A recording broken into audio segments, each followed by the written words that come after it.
I would like to now share a few thoughts. Like, Ajay, are you on with us together? Yes, I'm there. Mr. Ajay Parmar, Nipun Mehta? Hello. Yeah, I'm there. Actually, I was Yeah, on mute. and Yeah. Nipun Mehta? Yeah, I'm there. Oh, wonderful. I would now request Excuse all me. participants to put your videos on. We love to have participants to have videos on and have a very interactive session after we share a few thoughts on the subject and on the how to create wealth, manage wealth, and other so many aspects are there which would be covered in detail. So please put all your videos on, and after we speak, any inputs coming, we would request everybody to please mention their name and the company name, so we understand the context in which we know the people. It's always best to know each other and also get into the proper context. Now, wealth management or reviews, which I say are it is a 24/7 job. One needs to do 24/7 that year. Days of 6 monthly or annual reviews are over. As I mentioned at my opening remarks, it is not only monthly now or weekly. It is almost every day because global markets are very, very volatile. Asset classes prices are fluctuating. We have seen oil prices go from 45 to $1 to even minus 15 to $1. Smart bankers worldwide, whether it is Goldman Sachs or Blackstone, there are so many others.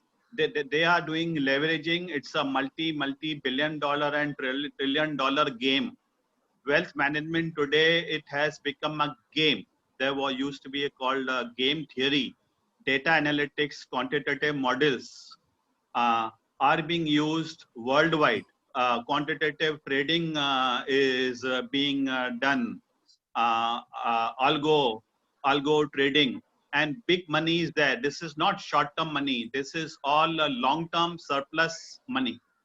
And as I shared a few thoughts earlier, so wealth management is not only about financialization of savings, whether it is mutual funds or REIT. You know, we were the first people to discuss REIT.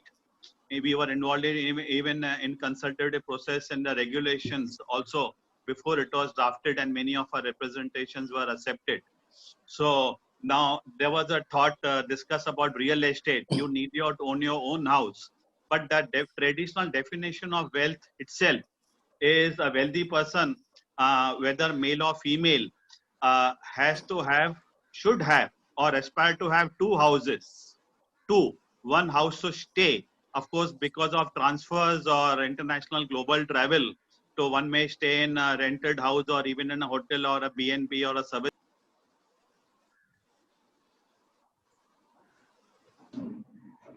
Very vital. Surplus, it can be a holiday destination or it can be another place one can earn some earnings. Of course, REIT is a good tool to invest a small amounts and take advantage of the rentals in commercial estate and also some appreciation. Another thing about real estate is you don't time it. It's very, very difficult to time whether it is real estate or bond prices or it is equity. You have to take a view on the interest rate, the actual interest rate available to the borrower, and also the real interest rate adjusted to inflation. Today we have negative interest rates compared to today we are getting loans at 6.75% from prime lenders for housing loans. How they are able to do it is a different game because of priority lending and refinance from NABARD, National Housing Bank, etc. But you are getting at 6.75%, and yesterday's in RBI policy we saw interest rates are edging up because of supply constraints. So there are real negative interest rates even globally. So globally there is huge demand for real estate, and now also the sector has picked up. So don't time it. At least you should aspire to have second house. Physical assets are very, very important. They form a small component of our total wealth. Another thing I would come to, what about a lady lady in the house, whether she is working professional, a top CEO or a homemaker? Gold. There are gold products available, sovereign gold available, but physical gold That is very, very important, whether it is a sovereign coin or a 10-gram coin or multiple coins or jewelry.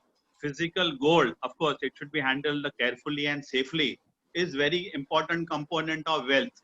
No homemaker who doesn't have physical gold, market or the public doesn't consider that lady wealthy. And if you don't have your own house, whether in you are staying or in another place, so then you are not considered wealthy. These are the two prime core norms of wealth: traditional wealth and also new wealth. And continuous reviews 24 by 7, that is the name of the game, very clearly. 24 by 7, you cannot be isolated. India is a part of, we used to say India should be a part of global committee of nations in decision making process. Now we have arrived, luckily we have arrived. We are no longer developing, we are developed, and we play a big stake. It's all time cycles and markets.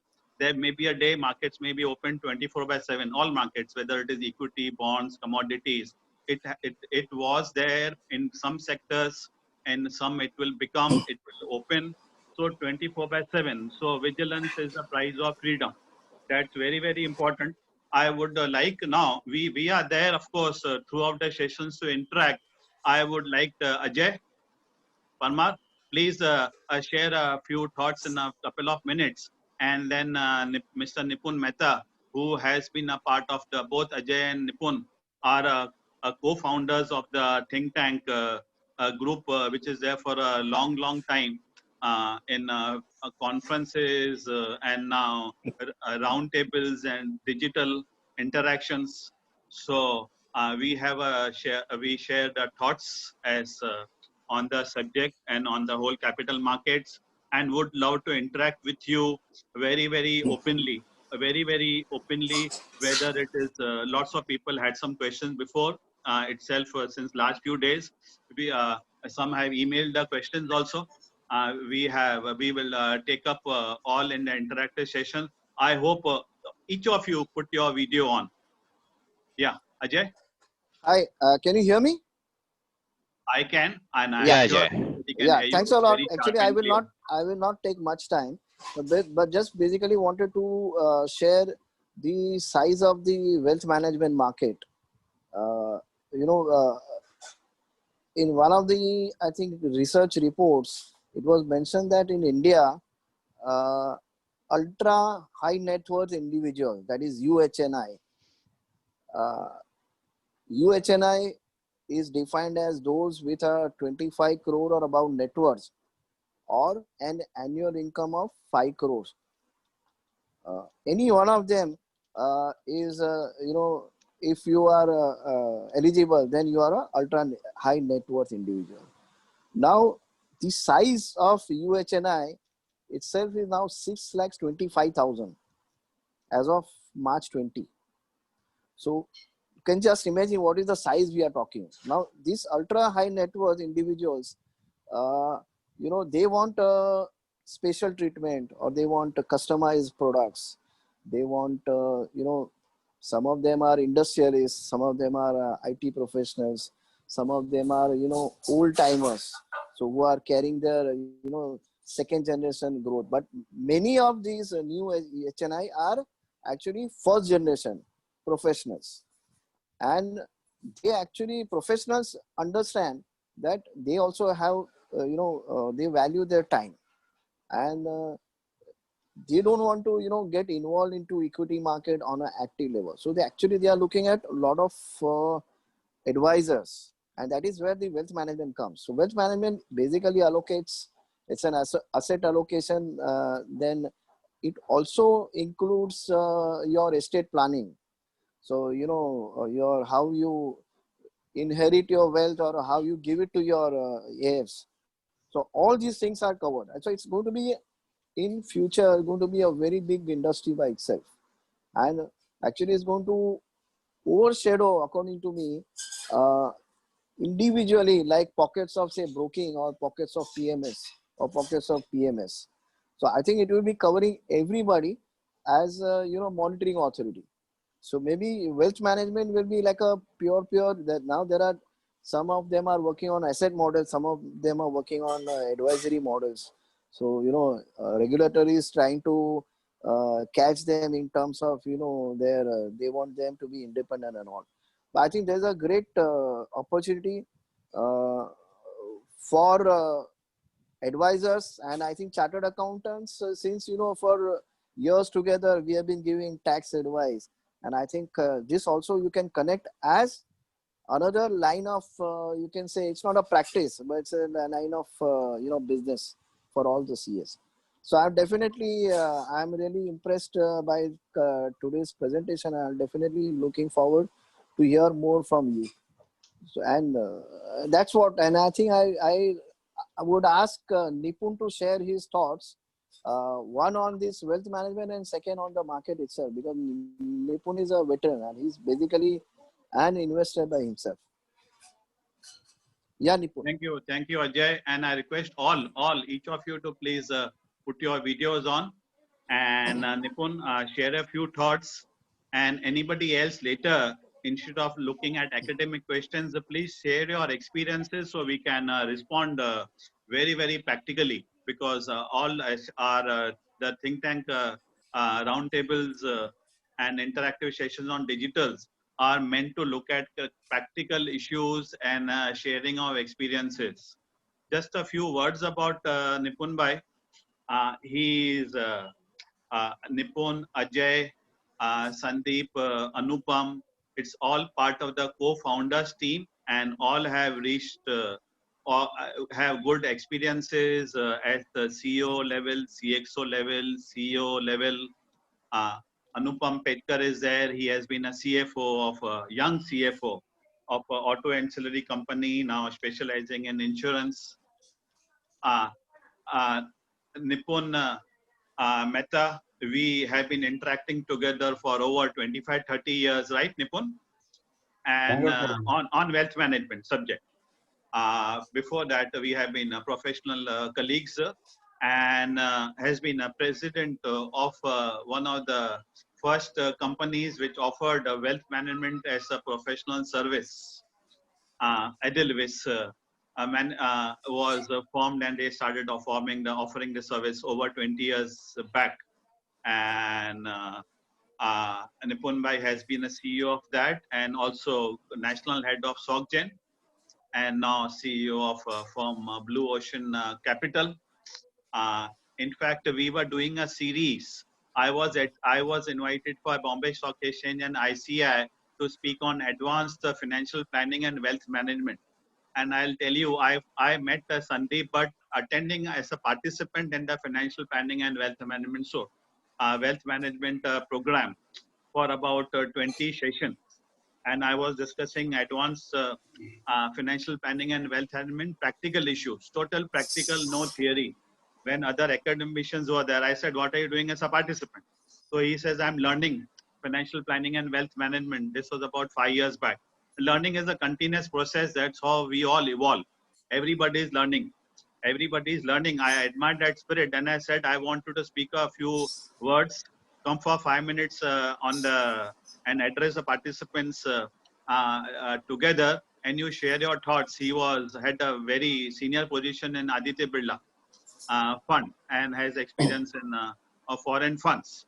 So I said, yes, do it. Totally practical. And today it's over 5 years I've evolved, and we have one of the finest presentations and discussion, not only in the think tank roundtable meeting today, but we said we will take it up as a series. In fact, a couple of some of the smartest technical analysts globally, they have requested us, they would like to share their thoughts on charts, on movements and the thing. And we will certainly, we will look at charts of Nifty, we'll look at charts of Dow, we'll look at charts of Nasdaq, Nikkei, Hang Seng, and also stocks whenever required. So it's a learning process, a continuous knowledge series, interactive session. Yes, Nipun Bhai, share a few thoughts on the think tank series, digital initiative, capital markets, and wealth management. Over to you. Thanks, Manoj. So just a few additional thoughts to whatever Sandeep expressed, Ajay expressed, you also expressed on wealth management. I would think wealth management is both an art and a science. And as it evolves more and more in India, of course, globally it is very evolved for different reasons. Maybe I'll go into it. But it's not just about investing. I think wealth management is a lot about understanding clients. It's a lot about risk management for all the investing that we are doing, for all the other things of investors or a clients or a family's wealth that we are managing. It's a lot about client servicing. Uh, it's a lot about reporting, the right kind of reporting that needs to be done. It's a lot about understanding products as well. Now, here I'd like to differentiate a bit between old wealth and new wealth. I think in India, we've seen only a large part of what constitutes wealth in India is new wealth. It's the wealth for professionals through ESOPs over the last 15 or 20 years.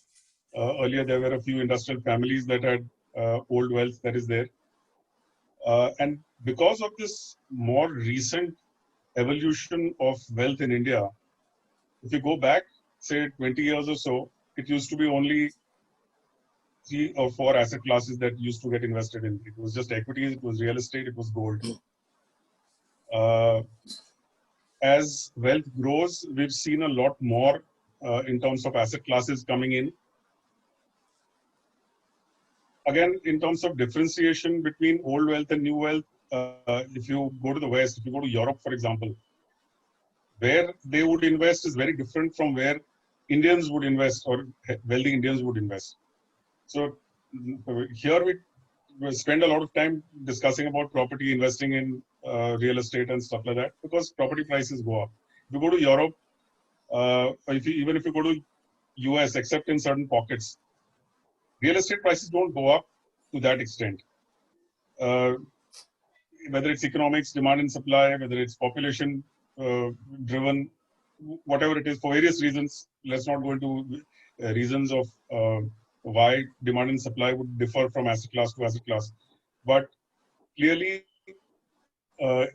asset classes preference differs in old money economies or old money countries, old money geographies, as opposed to new money geographies. So in India, that's why we have more of the other asset classes that we are talking about.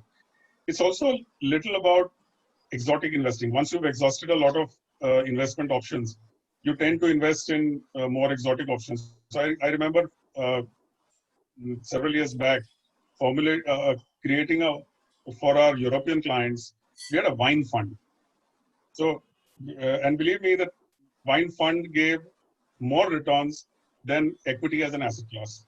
So it's horses for courses. It's for different countries, different geographies. You have acceptance of different asset classes and products which get invested in. Also, if you look at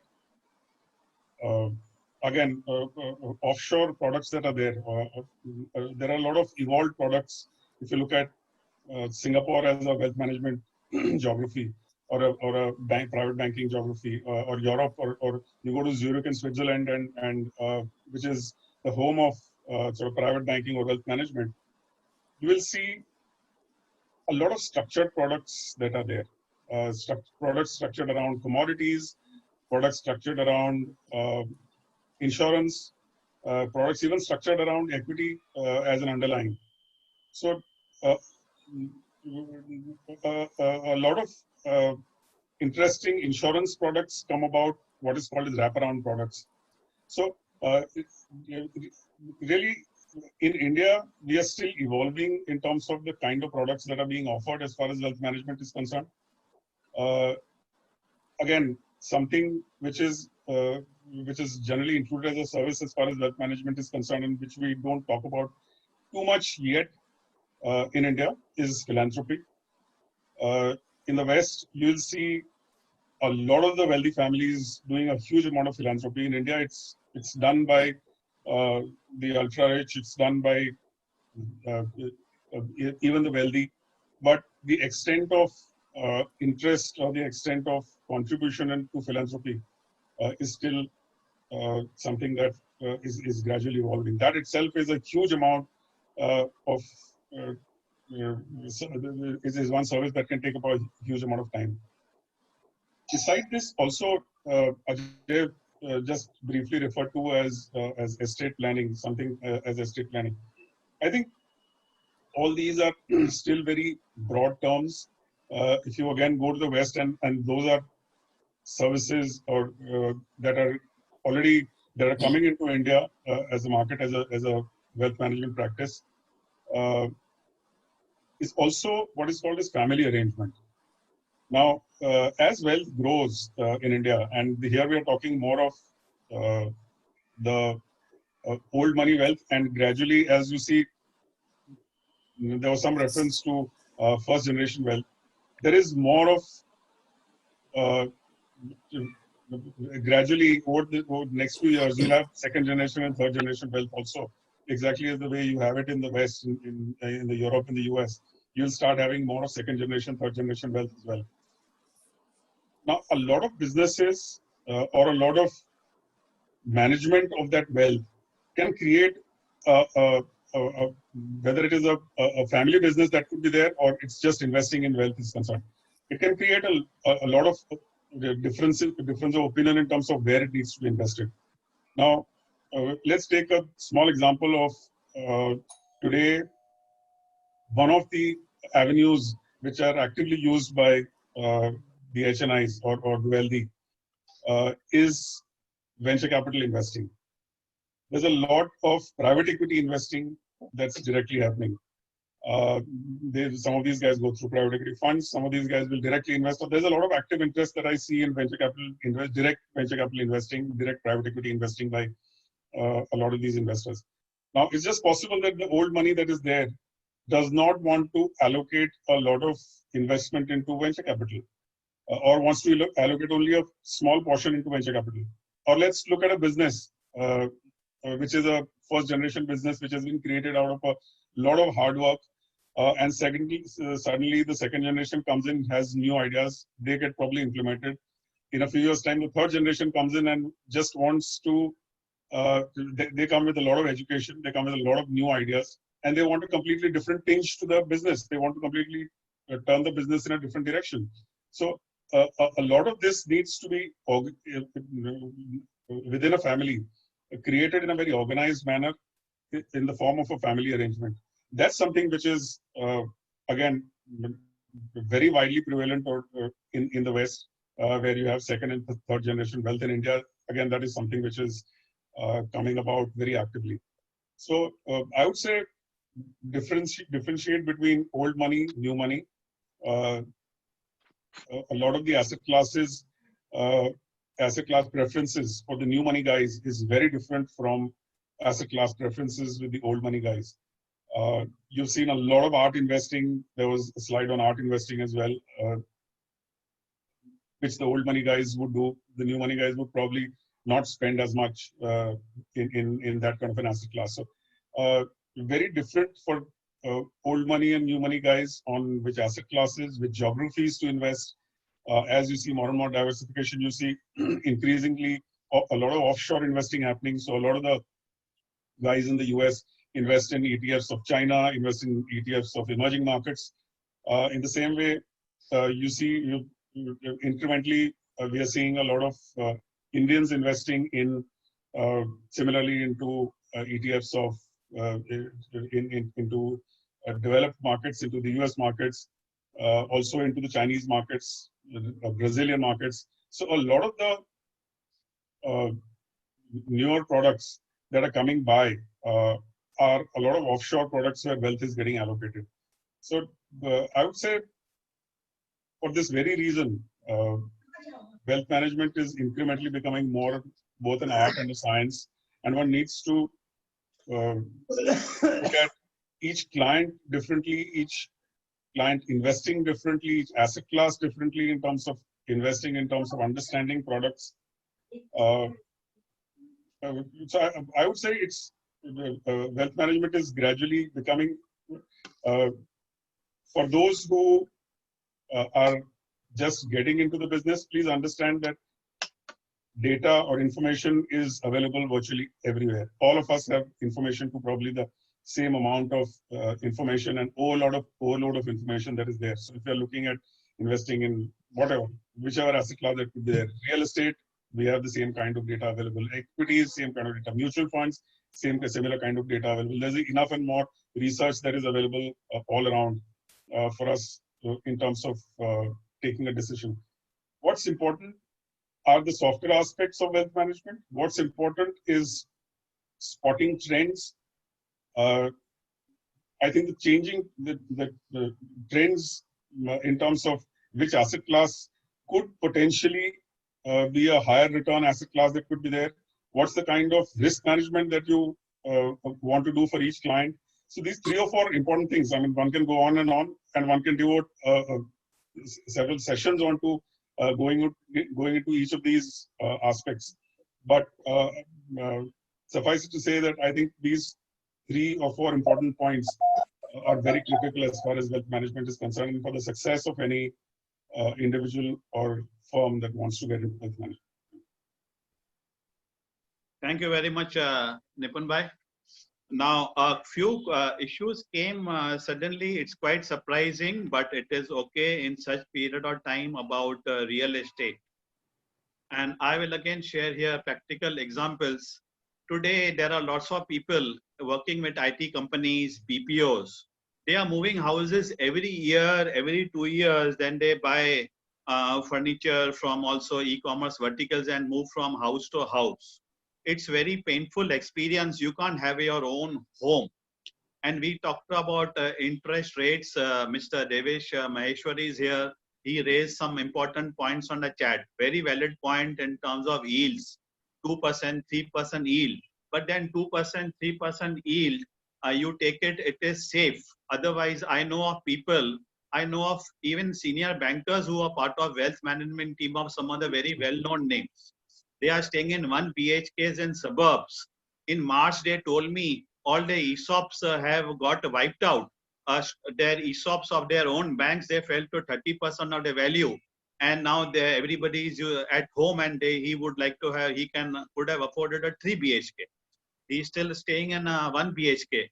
And I know there are hundreds of examples. So you look at a 3% yield, fine. Ideally is, don't look at buying a house for giving on rent. So look at your house you can stay in, and as a matter of asset allocation, today you have a portfolio, whether it is 1 million US dollars or 1 million pounds or 1 crore rupees, or even for a beginner, a professional who starts with a savings of even 1 lakh rupees.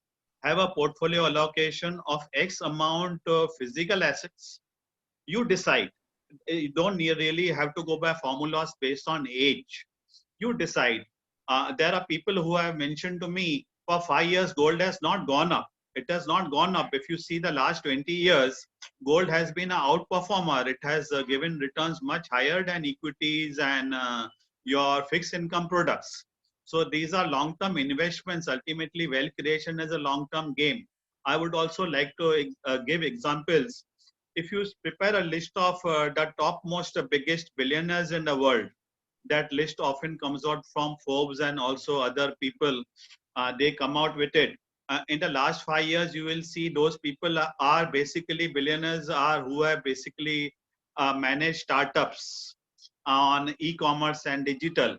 But before that, the richest people, biggest billionaires of the world, a majority of them were real estate barons. Majority of them. First was real estate barons, then it was big financial investors, which include Warren Buffett also. Even if you see the list of billionaires of India, Shapoorji Pallonji was among the topmost richest guy, top 10 richest people. And the biggest wealth they have created have come from real estate. It's since the last so many decades. So look at that as an asset allocation. Today, everybody may not be able to afford a sea-facing house or a house in South Bombay or a luxury apartment which may cost upwards of 2 crores. So then he can take some exposure to REITs. But I always say look at risk-adjusted returns And also a few points which came particularly in the chat. When you look at real estate, you are able to leverage. You can borrow 80% at low cost. For example, a house for 1 crore, just an example, simple to examine. Otherwise, affordable housing can be a few, maybe 30, 40, 50 lakhs in a tier 2 or tier 3 area. You just need to pay 20%, 80% comes off from the financier. Exactly. And then you can leverage, and in case it appreciates, then you get a much larger return on it. And there are many veterans here. If you have invested 30 years back, and just by putting 5 lakhs or 10 lakhs today, 80% you pay EMIs, which today are softer terms. And then that a few 5 lakh rupees today, it has become maybe more than 3 crores or 4 crores. This is wealth is created. Another example will say what happened in March. What happened in March? I know some of the smartest people said, people are, the stockbroker has called, you have some leverage investments, and some of your prime stocks, topmost blue chips, you top it up, you give more securities, or आपका माल खोल देंगे, or the collateral will be sold. This is what exactly happened in March. In India, it happened globally. Leverage stocks were sold. Why your bank Nifty came down to 18,000? Today it is about 30,000. Why Dow came to 18,000? Today it is 30,000 odd. Why it came to 18,000? Because there are leverage games being played. So your financial investments are wiped out. I know lots of people who said in March, what do I do? Financial investments totally wiped out, and some of them are leveraged. Here again, there is a debate on whether we should leverage or not. But they say, oh, we have our house at least. Whatever our investment in real estate is safe. They may be locked. Tenants may not be able to pay the monthly EMIs because of lockdown or moratoriums. But they say, okay, this is a wealth I have. This is my safety. What happened in March? Then, of course, there are different reasons where the market has gone up. Lots of investors have come, stimulus has happened. But such asset allocation is wise allocation. Of course, it depends on case to case. As I said, it needs to be customized to the requirement, whether it is real estate, whether it is gold, whether it is equities. In fact, we as a team have always said, whether young age, old age, you are owning part of a business. Equity is a medium, is an instrument to own the business. Understanding business is very important. Understanding industry is very important for the person who aspires to own wealth or manage wealth. In fact, I would say ownership of wealth is very important. Each of you can become your own wealth manager. Whole concept behind this series is not give your money to wealth managers who may do it for a reasonable charge for service. But each of you should be able to be your own wealth manager based on your own requirement, your own aspirations, your own dreams, and your own risk. Of course, you should have a buddy who is very knowledgeable. It's very, very useful. You should have multiple buddies so you have different views coming in. It's always better to take views, but and don't go on tips, particularly those which are going on WhatsApp groups or HOS. They can be traps, and in bull markets there are bigger bull traps, right? I'm sure the experts on the panel, Nipun, Ajay, Sandeep, and also the participants would agree. These are the cautions, the caveats, the warnings. But each of you should aspire to be your own wealth manager. And our team is here to have interactive sessions wherever hand holding is required. You do that. It's always better to be together in such challenging times where the concern is life is important, health is important, wealth is important, security is important. Right? If there are any questions on the chat and people want to ask, ensure your videos are on, you share your name and your company name. And any questions, Sandeep, Anupam, there. We have a good digital team who is looking at each and every question on the chat in the media also. It's an interactive process, and let's do it. And there are very well-known wealth managers in the group. Some of them are watching. They have shared we'll participate in future sessions we will take. There are fund managers who have over 1,000 crores, and there are many who have got over 25,000 crores of management.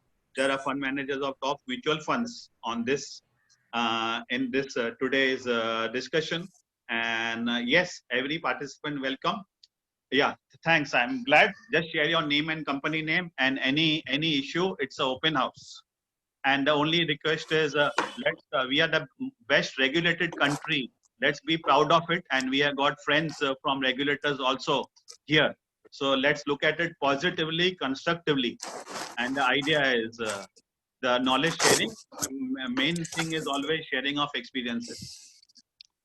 Thanks, Manoj. That was really great. Now we open up for any question we have. And in fact, we always encourage, in case someone from the group is interested to answer, even though they are not part of the panelists, they can go ahead and answer that. Open to question. Good afternoon. Mihi? Yeah. Good afternoon. This is Atul Gandhi. Can I ask? Atul? Yeah, Yeah. go ahead. Can I ask? Yeah. Yeah. I Atul, would, can you start your video in case we want to, we always encourage that we meet in Request to person. mention your name and company name. It is very useful to all panelists. And we have a good digital team out here who are doing a wonderful job.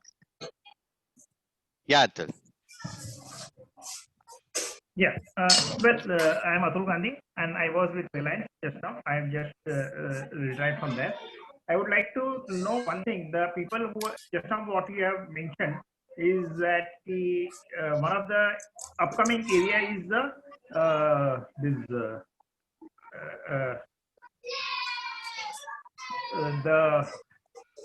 what is the new age currency, na? The Bitcoin. Sorry, Bitcoin. So I just wanted to understand regarding the Bitcoin. Is it safe to invest now? I have my doubt.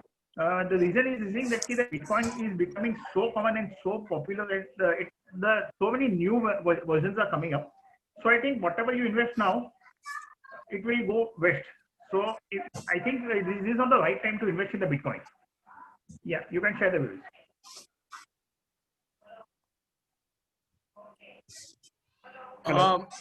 Yeah, Sandeep here. In fact, I think we are not yet ready for the Bitcoin investments, at least in India, because I think there are regulatory issues which are still there. You're not really allowed to invest in a Bitcoin. Yeah. What I'm looking at is it is from my point of view, at least. What I am looking at a future date is like what happened in the earlier, like Nipun actually mentioned old currency versus or old way of investing and the new way of investing. It's just like that. The old method was that you have gold and then you had the currencies attached to the gold. You had the US currencies and other things. You had gold reserves and you issued currencies. What I'm looking at is at a future date, the currencies would be gone, because I don't think it has to happen that everything will go digital. There will only be, from my point of view, only Bitcoins. I'm not saying only one Bitcoin, but these Bitcoins will be issued by the governments. It'll be like a currency which is issued. Yeah, sorry. Yeah, Nipun, yeah, you can answer that. No, Sandeep, my point was more on a clarification that you mentioned about old way of investing and new way of investing. What I meant was old wealth and new wealth. Old money and new money is old wealth and new wealth. The way a person of old money, if you have money since 2 or 3 generations, the way a person, individual thinks on the old money is very different from the way a person with new money or a first generation money thinks. That was my reference. Please continue on the cryptocurrency. So my understanding is it's not that you are not allowed. you are allowed to invest, and I'm aware of a lot of investors investing in cryptocurrency currently. You're prevented obviously by RBI restrictions on what's the extent of uh, investing that you can do on offshore instruments. Banks, which are regulated obviously by RBI, have been prevented from encouraging or investing into cryptocurrencies. This was an RBI circular which came about 2 years, 1.5 years back or thereabouts. But individuals, I'm aware, have been investing, and one is restricted by the LRS guidelines of RBI. Acha, I would like to add this. Atul, welcome. I'm glad you raised this very vital question, and you are leading from a top corporate. And this point of bitcoins and cryptocurrency question was raised a few years back. We had a conference on cryptocurrencies. Even a few days back, one person, young person who has been very enthusiastic, he calls himself a cryptocurrency enthusiast. He talked about bitcoins. Now there are two aspects. One is this bitcoins. I believe exchanges are interested. They are in talking to regulators, so bitcoins are listed here. So Indian exchanges will get money. Now, who issues bitcoins? Now, internationally, there is a trend. Bitcoins will be issued by anybody, including now Facebook and others are also investors in creating their own cryptocurrency. The word may be different because of copyrights. So it may be different coins, but the way, as long as bitcoins are not paper assets, they are backed by mining, as we say in the digital terms, there is huge appreciation potential. Atul, you talked about bitcoins, and even at the current rate, the smart view is bitcoins will become scarcer because of cost of mining and participations. So well-regulated ones. We are not talking about scamsters, because it's possible there could be many scamsters. But if it is safeguards are there, then there is good possibility of Bitcoin outperforming over the medium term. But they are very volatile, and people need to have knowledge. Somehow what happened after Bitcoin's craze, which came a few years back, many people got craze of, it became very speculative and gambling type. So that should not happen, that excitement of a new product. So most of us are professionals in the group. So be cautious, ensure it is well regulated, and you participate in this bitcoins or cryptocurrency as an asset class. Maybe you can do even 0.1%, 0.2%. And there is one very nice question raised by a lady in the group, a professional. What about gold? And should we buy now? Should we invest in parts? And would its price will go up? And as far as gold is concerned, a point is I would like to share with some rationale, because as I said, everybody should be a wealth manager. Although gold prices have gone up, indices of equities have gone up, but gold prices are expected to be an uptrend. They may not be in an uptrend in the next 1 or 2 months, but why? There is global supply of currency. Huge supply of stimulus has come, particularly from the Western economies. And from what we come to know from reports, there is going to be a bigger stimulus. In fact, the stimulus would be huge. So in that case, money supply is there. If supply is there, then asset prices are expected to go up. So gold will continue to remain a good asset class for investment. But it is always good to buy in parts. Maybe, as I said in the opening remarks on wealth management, you can even buy 1 gram of ETF of gold. Maybe initially, I know some people used to do on Dhanteras Day, or you can do 1 gram of gold a month. Build it up. And when a sovereign bond comes, maybe you get 2% return also. Plus you get a right to have gold.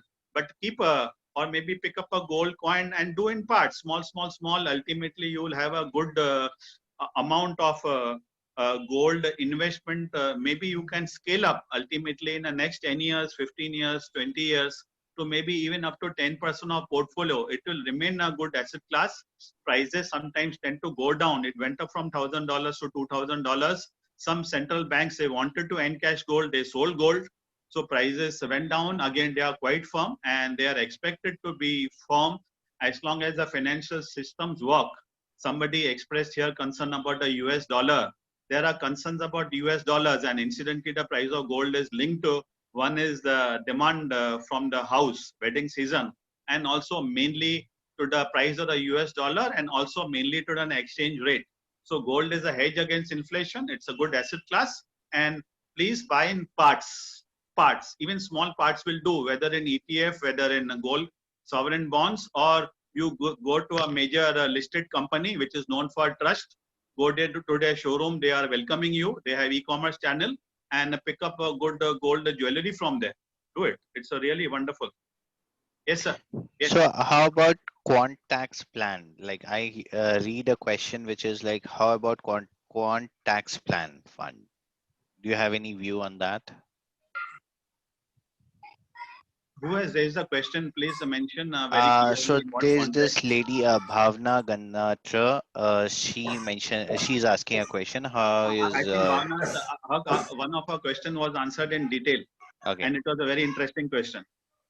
And please, all of you, please put on your videos, share your name, and be welcome to speak. And very good participation is coming. I really love it.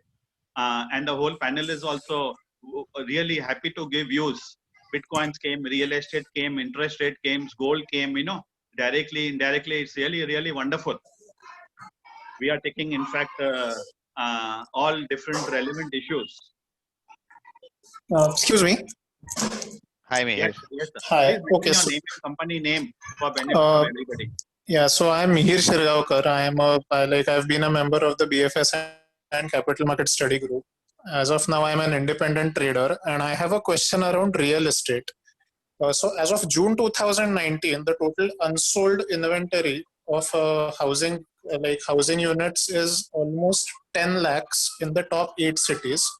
But despite this, the housing loans have grown, which means the real estate sale is happening. And one of the views that came in was that from 2003 to 2012, when India was, at least in the initial phase where the GDP growth was double digit, there had been a lot of investors in real estate, and those people are actually unwinding their positions.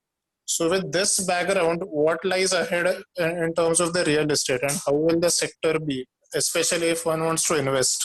Wonderful, Meir. It's a very, very good question. And I would mention Meir has been a fund manager with a top MNC fund. And also, besides being a chartered accountant, he has done also the IM program, very, very full-time MBA, and lots of things, knowledge sharing done. And maybe he would continue sharing really great insights on real estate. I will share the latest development. A few weeks back, a few days back, in fact, this week there was an announcement by a major listed company. They did a booking of over 300 crores. First day sold out. First day fully sold out. Plotted developments in Gurugram, and these are not affordable houses for 40 lakhs, 50 lakhs. That Yojana scheme. And these are 3 crores plotted development sold out on the first day. This is experience of one of the topmost listed company. It is in public domain, so I would mention DLF. So, and this is not a new, it was a new product launched and one day sold out, but that development is happening for last 7, 8, 10 years. So demand was very slow. And I would say another top company, they had a long discussion with me, and Piramal. They are known to be today among the leading houses. They brand themselves as in the top 3 and aspirations to be the best. They talked about lots of offers today by developers, and earlier there was huge demand for ready inventory. Then even today inventory which is under construction, there was lukewarm demand. They are selling, bookings are going on, which they are saying we are able to, we not only them, it's the top 5 names which are trusted for name and trust. They are able to sell through digital. demand is there, and the main reason is there are two reasons. One is that good offers are going on, and there are also schemes, 20%, 80% interest subventions and discount offers, special offers, and also the interest rates are low. And not only that, there are huge number of people, they want 1 BHK at least more. 1 BHK people want 2 BHK, 2 people want 2 BHK, want 3 BHK, and they are using it actually. They are using it. And also they have the money, their own money to invest. Many of them want to allocate higher amount to real estate. They were not aware of that they need to invest wisely. So this is happening. This is an uptick. Whether it is sustainable or not, that is a question. But stimulus is coming. Today we have seen stamp duties are coming down, and we have heard even the Maharashtra government going to reduce the premiums which are paid to the municipal corporations, whether in metro cities or the headquarters, capital. So premiums are going to come down, cost is going to come down. So it was a hedge against inflation. Cement and steel prices were always going up. Land prices were going up. But today, if the reckoner rates are adjusted and the premiums come down, corruption comes down, transparency improves, then the demand, whether it is pent up or sustainable due to low interest rates, it is giving impetus to real estate as an asset class. I've little answered in a little question in little detail, because this is a common question by many people. Of course, there are different sectors. Each sector has different issues. But I'm really glad, because in this series, many people have shared that we should like to discuss different sectors, and we have a lot of experts from different sectors coming in, fund managers, senior analysts, leads analysts. So great, wonderful. I'll add to whatever you said on Mihir's question. So, of course, none of us are real estate experts, but the data point that you mentioned, June 2019, if one really goes back 1.5 years, there was inventory, from what I recollect, of close to about 58 to 60 months. So 4 years to 5 years of inventory, unsold inventory as far as Mumbai was concerned, Delhi was concerned. You had other geographies like Bangalore, Hyderabad, which had significantly lower unsold inventory that was there. So there was about 2 years of inventory that was there, because real estate sales were happening a lot more in Bangalore, in Chennai, Bangalore, Hyderabad, because of the IT sector and the overall lower unit cost that was there. So you had unit costs of whatever, 70 lakhs to 1.5 crores, 2 crores of units which were sold. We are not talking of affordable housing. There was very limited unsold inventory of affordable housing that was there. So it was more of these higher value units that were there, which were unsold in terms of inventory in most of these geographies. A lot of that has, over the last 1.5 years, come down, particularly in the last 6 months, because of incentives given by the government. Also partly because a lot of these were incomplete units that were there. So a lot of the incentives are given to complete these. A lot of funding was given by banks to complete these. If you see all the announcements that the government made over the last 6 to 8 months on basically to kickstart the economy, also had one of it which said that unsold real estate funding would be done for unsold inventory to complete to developers who can complete those unsold, the incomplete buildings. So a lot of the sales actually got improved, enhanced because of completed inventory. Again, one needs to differentiate partly between geography, partly between the end use. So there would be difference between commercial and residential properties that will be there. A lot of this was residential unsold units that were there. Obviously, commercial units were not really unsold. The other was in terms of the actual end use or the business model of each developer. So there are a lot of developers in the south which have a business model which revolves more around rental and rental yields as opposed to selling off their inventory. So if you analyze a couple of the larger niches that are there in the south, their business model revolves around constructing the property and leasing it out for rent. It could be commercial property which is leased out to large IT companies, and they create revenue out of it. So if you analyze the results of all the real estate companies, some of these, depending on the end use that they had, depending on their revenue model that they adopted, some had very good financials, some had extremely poor financials. And the unorganized sector or the unlisted space in the real estate was obviously in doldrums. So one needs to look at that unsold inventory data from a different perspective for different companies, for different geographies, and also in terms of the pricing that could move about for the real estate sector. I would like to add here, particularly since it was a technical question on unsold inventory. The way unsold inventory data is coming up, you get IODs and there are towers, there are 6 years plans today. Huge towers are coming up because of FSI. So 20-story buildings were earlier, 7-story was the norm, 20 stories, now it is 75 stories or even longer.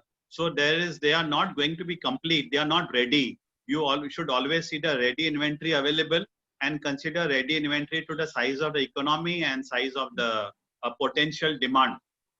Potential demand is considered huge. So that's why most of the developers are very smart. The weaker developers have been practically wiped out because of transparency and corporatization. So always look at unsold inventory, adjust the data. Most of us are professionals, see through the data, look at the data, do a Microsoft example, look at ready inventory and see with the potential demand. Potential, you have a company like HDFC, whenever goes prices, real estate market has been shaky for the last 8-10 years when people mentioned. So they have been growing steadily at over 15% year per year. This shows a potential demand. The more construction pipeline is there, more employment and more boost to infrastructure and more boost to economy. Today you drive out of Bombay or Delhi, you see huge areas of undeveloped land, undeveloped. There is huge potential. Actually, India could be a first-class investment destination. Today, who are the investors in real estate? Some of the best private equity funds. Private equity, they have funding for limited number of years, 5 years, 7 years. They are investing huge money in real estate. And just imagine, they would be happy with 5-7%. They have been getting 30%. Then you say risk of default is there. Even after adjusting default, they are getting returns of over 15%. This is the investors' paradise. They have been investing. They approach builders, developers, and this is an investment. Please take it. Please take it. And smartish money comes from these people, actually. Private equity funds. Normally, it is meant for long-term investors and bankers. And today, there has been banking risk also because of the changes in policies. Then they want to pull out or the financial reporting they do. So from some concerns were there on that, but this is a good point of looking at ready inventory or inventory available pipeline. This often scares some people, but just to look at how many ready houses are available today, how many ready are available. People used to get a choice of over 100 today in Bombay, but today you don't have such good choice available. So then you have to wait for 6 months, 1 year, 2 years. Then okay, you have to keep on waiting, and those people are paying EMIs. So fine. Ultimately, it's evolution of the industry, and demand has to be met. It will help through development, and hopefully the GDP would go for a sustained rise, as we heard from the governor yesterday. But glad, wonderful issues being raised. Hello, Manoj. Yes. This is Atul Gandhi again. This is regarding the real estate. I would like to Am I audible? You are audible. Just mention your name and company name. Yeah, it's this is Atul Gandhi from the Yeah. Right. I saw you on video. Yeah. Yeah. I would like to add one more thing here. The real estate industry is supposed to be the government dolly, year after year, successive government, and more so even this BJP and this present government also. In just last 2 years, the government must have doled out more than 1 lakh to 1.5 lakh, either by direct fund or by tweaking the law, by the GST law, by income tax law, by doing so many things that it has become a government dolly for this real estate industry. So where the government funds are moving, you can always feel safe because the government but then the problem is that you feel safe till the government funds are there. Once the politicians and the government funds are dried out, that time you may feel the pinch. So basically, you may have to again see the trend of the government money also. Yeah, Atul, this is a practical point you raised. Now, without going into the parties who are interested, they have an agenda. But the key point is, if the money is being put, that doesn't mean it is safe. In fact, there are many classes of sectors. It is because of a certain agenda the government has, whether at a central level or at a state level. But look at it from that point of view. Which is a sector which should get the best boost on the ground is the sector which gives the maximum employment is the infra sector and the real estate. So what our government has done, whether at a central and state, both incidentally, they are encouraging this sector because they need to encourage employment and which is very, very vital. And our stimulus, the amount of money actually put in by the government is a too small fragment considered to the huge stimulus given in Western countries, where they have been sending check to the houses of people who really don't need it as such. Some need it, some don't. Extra $1,000 and all, because of the way those economies are structured and the citizen and social benefits are there. So this issue is right, but look at it, we should look at it very, very calculatedly from owning an asset class directly or through REITs and compared to the EMI option, and particularly whether to what extent you should own a small percentage. But this sector has got huge employment potential, and why doesn't everybody improve the quality of life? Point is that improving quality of life is very important, and real estate is the best sector. It is not only real estate, it is indirectly the other incidentally building material sectors also, the paint sector, the decorative sector, so electrical sector. There are many where huge demand can be generated. It could be a best asset class. And if you look at the Nifty, the allocation to real estate sector is less than 3%, right? It is less than 3%. Today, the weightage is in the major indices are going to your financial services. And, financial and services sector like IT. So it is just less than 4%, 3%, and now prices have gone down. There are very few estate companies. It is less than 3%. So look at it point of view of that, whether it is Nifty or your own portfolio. But quality of lights needs to go up, development needs to go up, and India can play a much higher role. And it is attracting global investment. Today, when you ask to talk to any FII, private equity, they say transparency has moved up. It's a matter of scale. And yes, they want to invest in real estate. So thanks, Manoj. I have like few points here. Like some people asked about private equity firms. Like, what are your views on that? Some people asked about I already shared on private equity climate, because of the questions were there. Climate or green bond. In case you can share something on that. Yeah. ESG. ESG is getting a larger share of pie from fund managers. Environment, social governance. So there are ESG funds, and there are. I know last week a top fund manager was talking to me. He said we don't like to fund polluting plants, or we want to encourage more renewable energy.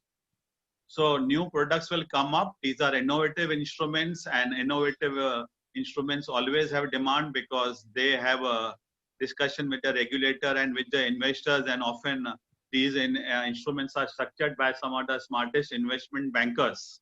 Ultimately, the risk-adjusted return is more important, and how you package it is a clearly marketing game. I'm glad you raised that point, and it came from a wonderful, smart participant.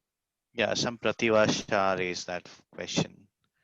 Good. Um, Excellent. is there any other question? Because in the interest of time, we'll be looking forward to wrap it up for the day. Hi, I'm Hi, Ashish Ashish. Shah. I have been also been a part of the BFSSCM group for last 4 years now. So my question is with, nowadays ULIPs also coming out with lifetime, a whole life policy option, and ULIPs also allowing, 12 free switches in a year.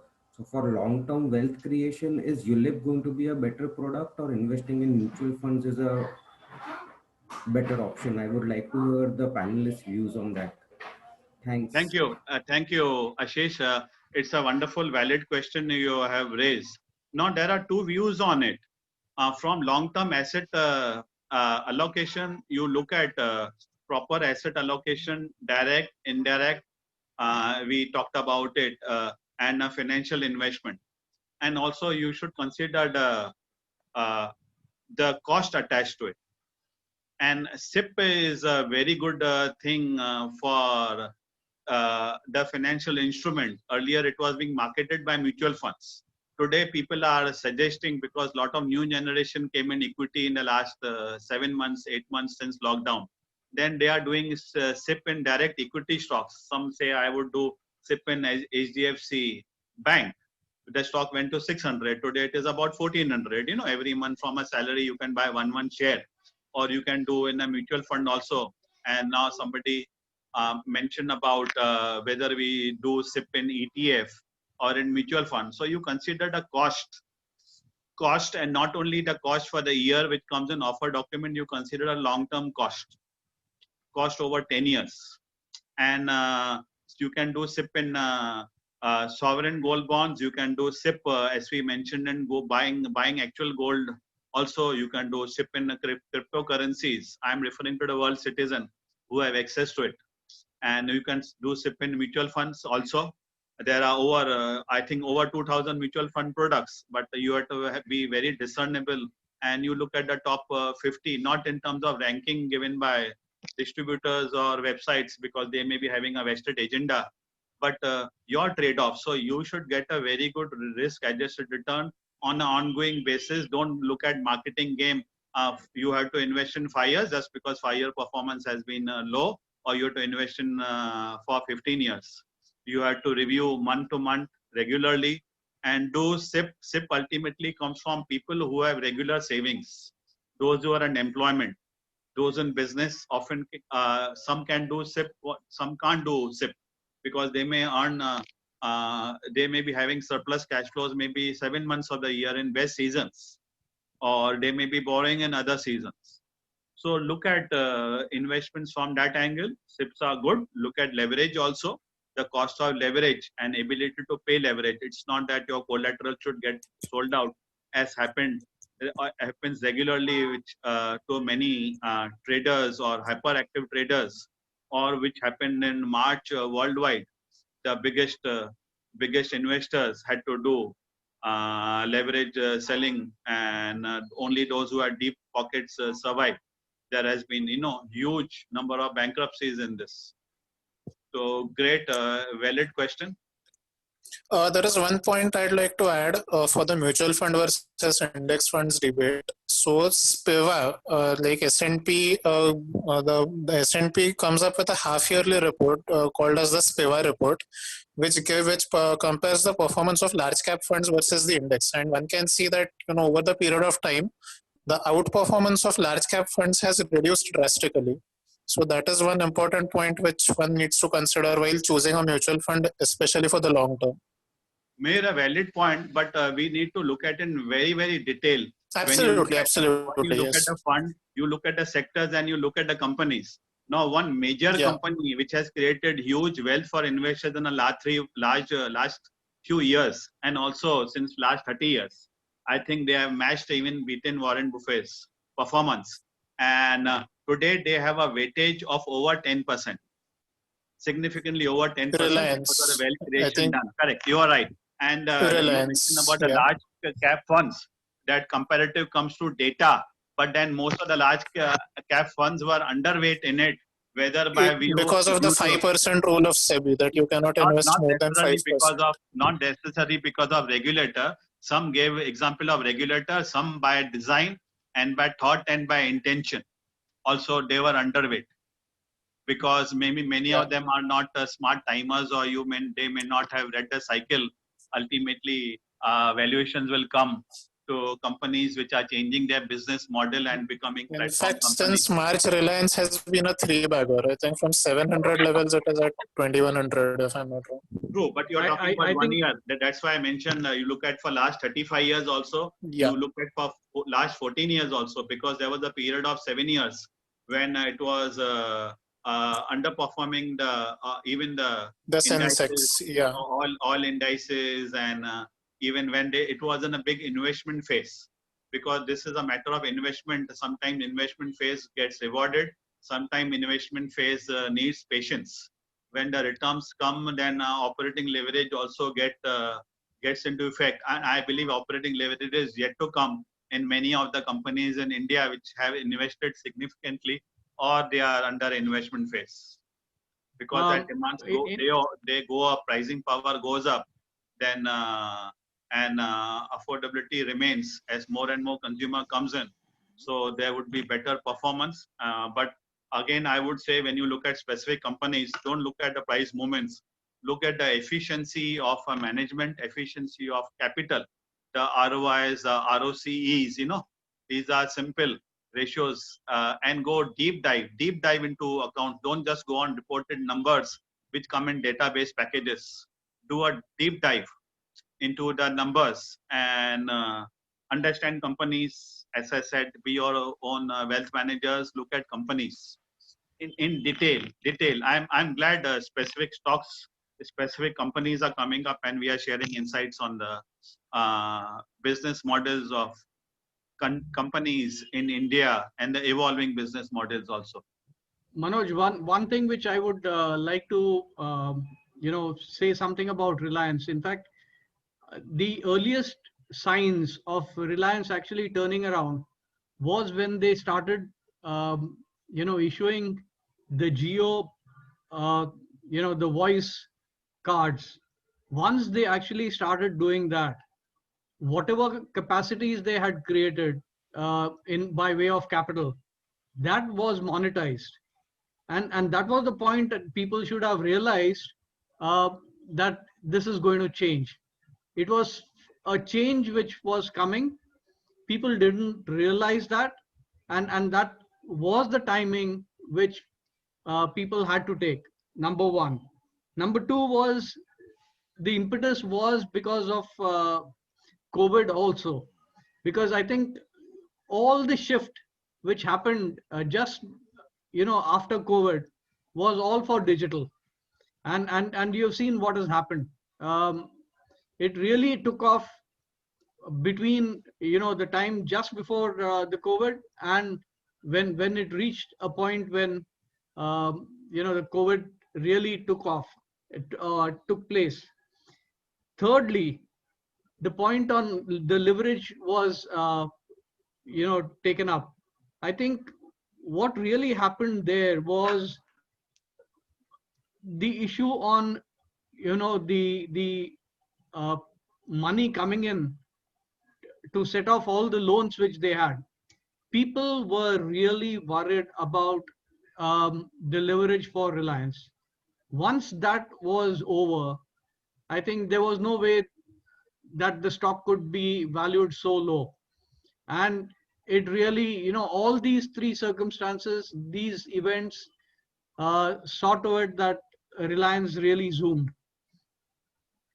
But I would thank you, Sandeep. I would request all of you to look at the future, do a deep dive into financial reporting practices, into corporate governance practices, efficiency, capital efficiency, also management efficiency. Also, many are doing our restructuring of businesses, and many of them are reducing leverage, high cost leverage. Today, there are companies which are paying 12%.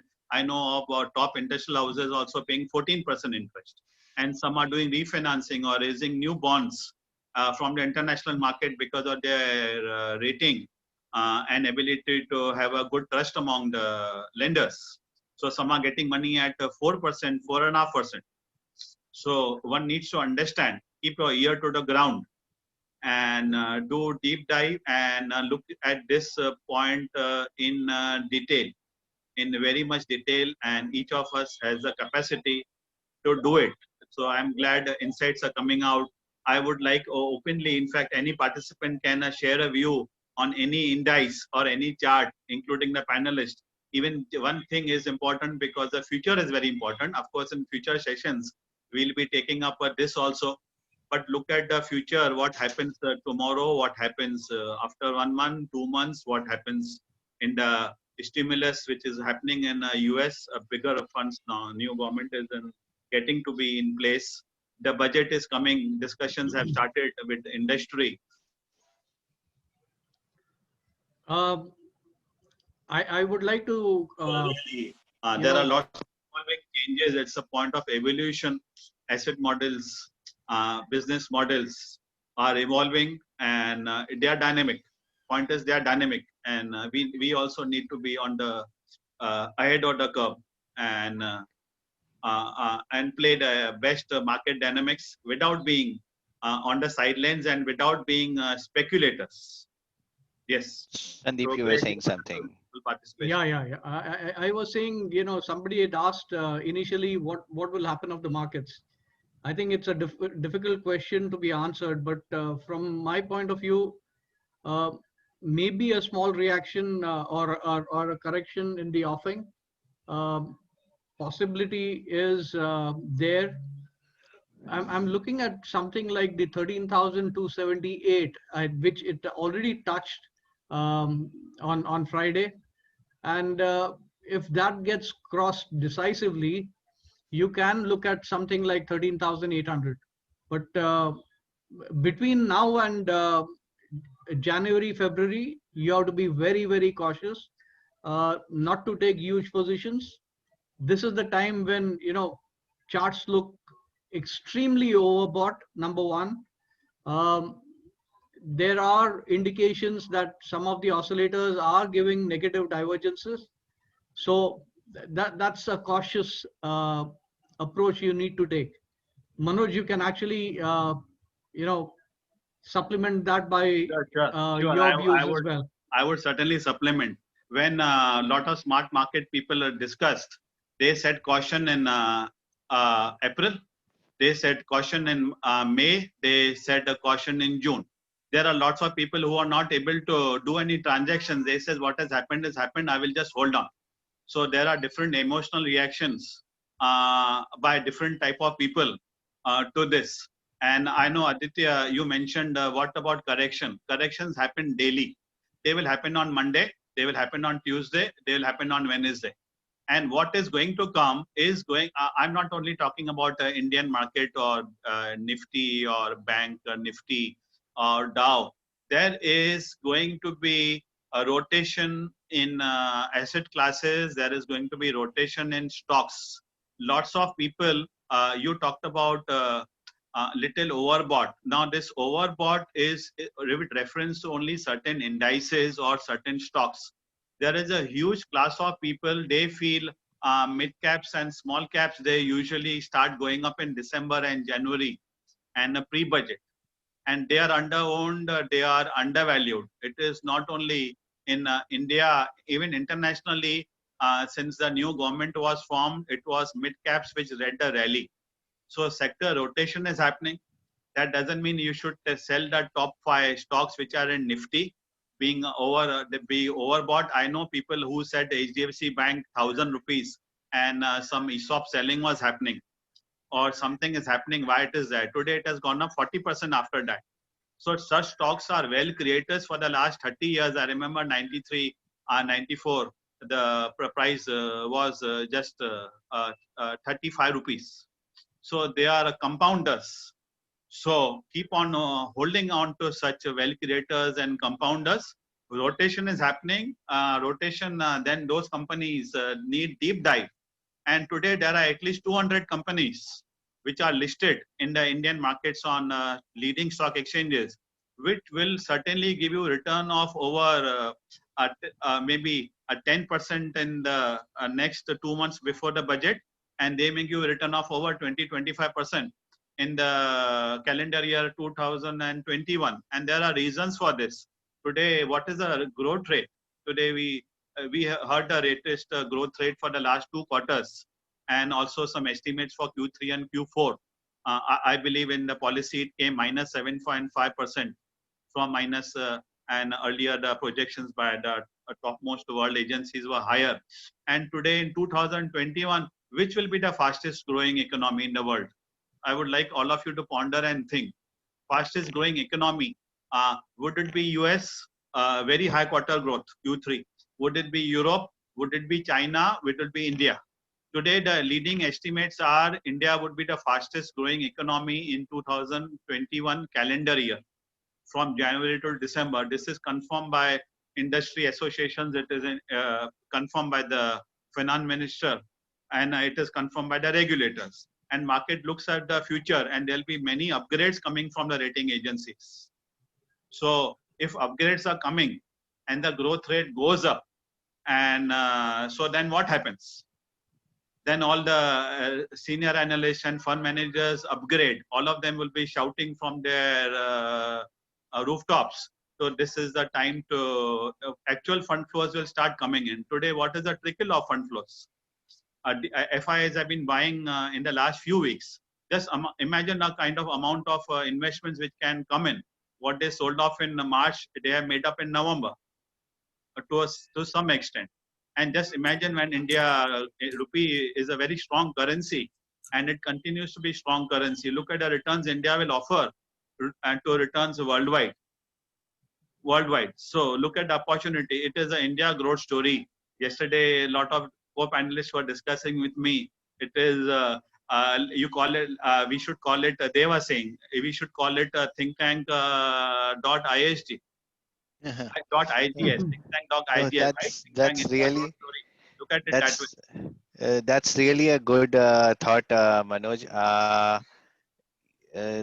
I think in the interest of time, maybe we have this discussion next meeting when we have. Yeah, I heard someone has a question. I have a small question on money market liquid fund investing. Yeah. To keep the principal amount safe and get some better return, and having full liquidity as and when you need money, keep on without lock-in period. Can you suggest which will give the best return, and is it safe to invest in such liquid funds? Very good question. Here I would, it's a very vital question.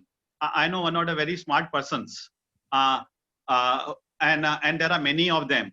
They invested in credit funds, and credit funds defaulted. They played havoc with the financial market. Even the regulator had to step in. So people did not differentiate between the fixed income funds because a lot of mis-selling was there. Your specific question was on money market and liquid funds. So I have invested in Birla Life, to be very honest and specific. Okay, fine. So look at the fact sheet of the fund, where they are investing. If they are investing in government treasuries, then they get a highest rating.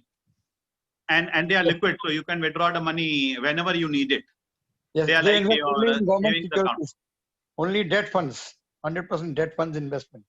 Yeah, but debt funds, there have been a lot. I would say money market where 100% is invested in government treasuries. Yes, Like government a treasury. T-bill fund. Yeah, but there's a lot of mis-selling. The distributors often mis-sell because they get very high incentives, commissions on a higher funds, higher risk funds. They don't, and you know, even the regulator has talked about mis-selling. And there are companies which invest in high risk real estate companies, which give them 18% return, and they charge, they take 14% from them. Very high risk. And then they say, they call it a structured debt product, and they put it in those debt funds. Not only the debt funds or credit risk funds. So look at the fact sheet. Look at the operating, the freedom the fund manager has, and look at the nature, because there is competition. So there is always a temptation. So somebody is not looking. Today, investment committees are supposed to play a very vital role on a regular basis. They may be reviewing on a 6-monthly basis, as somebody said. They need to review and to keep a vigilance eye. So that safety is important. At least you should have safety, what you promise in the offer document, and ensure the investor doesn't look out. Today you have one large fund, right? They could not afford to pay out. And today, huge money of even retired people, middle class, because they felt they are getting 12% yield on a fixed income product, but it was a high risk credit fund from a foreign institution. It has happened. So whether foreign, local. So look at the fact sheet. This is again a deep dive. And money market liquid funds, fine. It's the best investment to do. And one point, the reason it's one not a good investment is because the cost of funds and the fees are quite low. Ensure the fees are very low. They should be less than 50 basis points, hopefully less than 20 basis points, because they are still profitable, particularly as the size scales up. And yes, so I'm glad the money market comes up. Money market may mean also certificate of deposits and commercial paper. Certificate of deposits are by bank. And today there are some of the companies which are under IBC. They were earlier, a few years back, they were raising money in certificate of deposit, which is a money market paper. I'm not referring to those companies very specific in this forum, but these are well-known companies, even in consumer durable space. They were raising certificate or deposit, and then they get a reasonably, they get a minimum rating which is required from a credit agency. These are also money market instruments, commercial paper and certificate or deposits. Today, there are some of the companies in IT space with very low ROE and ROCE, so which are raising funds in commercial paper for less than 6%. So what is the risk? Are they in money market funds or they are in debt funds? But they are raising commercial paper. So now looking at your profile or every investor profile, look at the fact sheet and look at it regularly. Frequency depends on your thing, so that you are not taken off by a ride either through mis-selling or through misunderstanding. At the right age for the right purpose, whenever you need it, you should get your money. Money market means it's a type of a ATM, right? Yes, yes, you're right. Even in midnight for hospitalization, you need money. Besides your credit card, your money market ATM comes into help. And I'm happy some of the top funds, mutual funds with foreign collaborations, have been innovators in offering an ATM in such funds. I'm glad you raised this question, and happy more and more people are sharing lots of insights on the chat, and also on coming across and asking. So Manoj sir, just to add one Thank you last very point much, here. sir. Manoj sir, thank you very, very much for a wonderful advice. Hello. Welcome, sir. Yes. Just one point. You mentioned ATM, the nature of ATM for money market funds. So there are many fund houses which have this facility of instant redemption, where up to a particular amount within 15 minutes you just hit redemption. So unlike the T+1 cycle for a liquid fund, you can actually get your money in less than 15 minutes in your bank account. But I think it is restricted to some 50,000. So for very emergencies, this is a good option. Really very good, great. Okay. In the interest of time, I know everyone must be hungry because we have crossed our time. Thanks so much. Thanks so much, Sandeep, Nupun, Manoj, Ajay, everyone who has shared information. In fact, all the participants, in fact, especially mentioned Mihir, you have contributed to the discussion. We look forward to have all the more sessions. Next week also we have one session.